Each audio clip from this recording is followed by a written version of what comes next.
Oman ఇచ్చినటువంటి ఆతిథ్యాన్ని స్వీకరించాము. అండ్ అదే గల్ఫ్ రీజియన్ నుంచి Qatar Sheikh Tamim bin Hamad Al Thani ఆయన భారత ఆతిథ్యాన్ని స్వీకరించారు, భారతదేశానికి వచ్చారు, ప్రధాని నరేంద్ర మోదీ గారిని కలిశారు. అండ్ చాలా ఇంపార్టెంట్ విజిట్గానే దీన్ని మనం చూడాలి అనిపిస్తోంది. సో ఖతార్ ఎమిర్ విజిట్ని ఎట్లా చూస్తారు, దీని నుంచి అవుట్కమ్ ఏంటి, టేక్అవేస్ ఏమైనా ఉన్నాయా? ప్రధానమంత్రి మోదీ గారు ఆయన రమారమి 2014 నుంచి ఇంతవరకు కూడా ఒక 3-4 మాత్రమే ఆయన ఎయిర్పోర్ట్కి వెళ్ళి వాళ్ళని రిసీవ్ చేసుకున్నారు. మొట్టమొదటిది ఎంబీఎస్ని రిసీవ్ చేశారు 2019లో. తర్వాత ఎంబీజెడ్ అంటే మొహమ్మద్ బిన్ జాయద్, యుఏకి సంబంధించినటువంటి యుఏఈ అధినేత, ఆయన 2024లో రిసీవ్ చేసుకున్నారు. అలాగే ఒబామాని 2015లో ఆయన రిసీవ్ చేసుకున్నారు. బెంజమిన్ నెతన్యాహును కూడా అలాగే రిసీవ్ చేసుకున్నారు. వీళ్ళని మినహాయించి ఇన్ఫాక్ట్ ఈవెన్ ట్రంప్ వచ్చినప్పుడు కూడా మోదీ గారు వెళ్ళి ఆయన ఎయిర్పోర్ట్ రిసీవ్ చేయలేదు.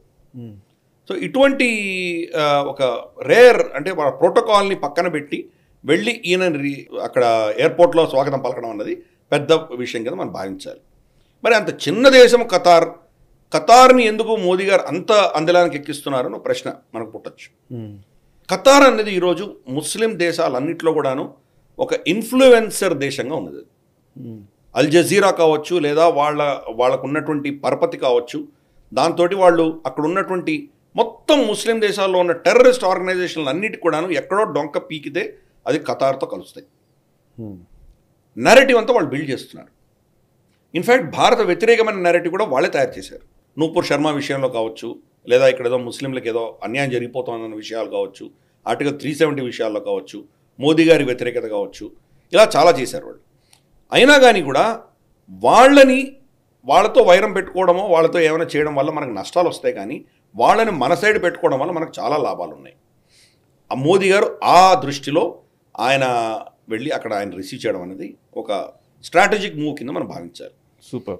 రెండవది, సరే వాళ్ళు అఫీషియల్గా అనౌన్స్ చేసింది ఏదో యూపీఐ ఉంటుంది ఇద్దరి దేశాల్లో, $10 బిలియన్ మన దేశంలో వాళ్ళు ఇన్వెస్ట్ చేస్తారు, ఇటువంటివి ఏవో గ్యాస్, ఎల్పిజి, ఎల్ఎన్జి వీటికి ఏదో ఒప్పందాలు ఉంటాయి, ఇటువంటి జనరల్ అనౌన్స్మెంట్స్ జరిగినాయి. కానీ కీలకమైనది ఏంటంటే కనుక స్ట్రాటజిక్ పార్ట్నర్షిప్ పెట్టుకోబోతున్నామని చెప్పారు.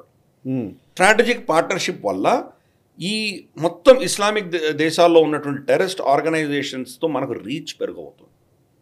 ఫర్ ఇన్స్టెన్స్ మనం చూసాం యమన్లో జరుగుతున్న యుద్ధం అప్పుడు ఉన్నటువంటి మంత్రి వికే సింగ్ గారు స్వయాన వెళ్ళి వాళ్ళందరినీ ఎవాక్యుయేట్ తీసుకొచ్చారు. అలాగే ఐసిస్ హయాంలో వాళ్ళ కంట్రోల్లో ఉన్నటువంటి మన నర్సులందరినీ మనం తీసుకొచ్చాం మనం. అలాగే మనం ఆఫ్ఘనిస్తాన్లో మన వాళ్ళని ఎవాక్యుయేట్ చేసుకోగలిగాం అమెరికా వెళ్ళిపోయే ముందర. ఇక్కడంతా కూడా మన ఇన్ఫ్లుయెన్స్ అవసరం. మనం వాళ్ళ భావజాలాన్ని మనం ఒప్పుకుంటున్నామా లేదా అన్నది వేరే విషయం. అయినా కానీ మన ఇన్ఫ్లుయెన్స్ అన్నది ఉండాలి. అక్కడ ఇన్ఫ్లుయెన్స్ ఉంటే కనుక రేపటి రోజు మనకు ఏమైనా ఇబ్బంది వచ్చినా, మన ఇంట్రెస్ట్కి దెబ్బతిన్నా కానీ దానిని మనం ఎలా అధిగమించాలన్న దానికి మనకు ఖతార్ చాలా కీలకమైనటువంటి ఒక పాత్ర పోషించబోతోంది. అలాగే రేపటి రోజు మనం మధ్యవర్తిత్వం ఏమైనా చేయాలన్నా కానీ కూడా రెండు వర్గాల మధ్యలో ఖతార్ని వాడుకునేటువంటి అవకాశాలు మనకున్నాయి. కాబట్టి ఈ స్ట్రాటజిక్ మూవ్ అనేది చాలా కీలకంగా మోదీ గారు దాన్ని గమనించి ఖతార్ యొక్క అమీర్ని స్వయాన్ని వెళ్ళి కలిసి వచ్చారు. ఓకే, సరే, ఒక చిన్న విషయం దాంట్లో ఏముందంటే 8 మంది మన మాజీ నేవీ సైనికులు ఎవరైతే అక్కడ అరెస్ట్ అయ్యారో వాళ్ళు 7 మంది తిరిగి వచ్చారు. ఇంకా ఒకతను తిరిగి రాలేదు. అతని మీద ఇంకా కేసు నడుస్తోంది. అఫ్కోర్స్ జైల్లో లేడు అతను, కానీ ఖతార్ నుంచి బయటికి రాలేనటువంటి పరిస్థితి. అతను కూడా మనకు సురక్షితంగా తిరిగి రావాలి అల్టిమేట్గా. కరెక్ట్. అది కూడా బహుశా ఈ మీటింగ్ తర్వాత అది కూడా జరుగుతుంది. సో మోదీ గారు అంటే మనకు సరిగ్గా ఇది మరి పోలిక చెప్పచ్చో చెప్పలేమో మనకు తెలియదు, కానీ మనకు వసుదేవుడు అంతటి వాడే ఎవరిని కాలు పట్టుకున్నాడో మనకు తెలుసు. కాబట్టి ఆయన అటువంటి పర్సనల్ ఈగోస్ లేకుండా ఎవరినైనా కలవడానికి సిద్ధపడ్డారు.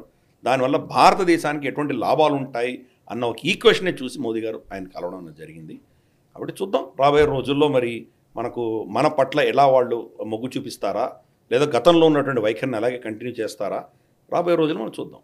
yes sir. ఈ వీడియో మీకు నచ్చినట్టయితే లైక్ చేయండి, 10 మందికి షేర్ చేయండి. అలాగే కామెంట్ల రూపంలో మీ అభిప్రాయాలను మాతో పంచుకోండి. Nationalist hub group of channels ను సబ్స్క్రైబ్ చేసుకుని తెలుగునాట జాతీయవాద జర్నలిజాన్ని ప్రోత్సహించండి. ఈ వీడియో కింద ఉన్న బెల్ ఐకాన్ పై క్లిక్ చేయడం మర్చిపోవద్దు.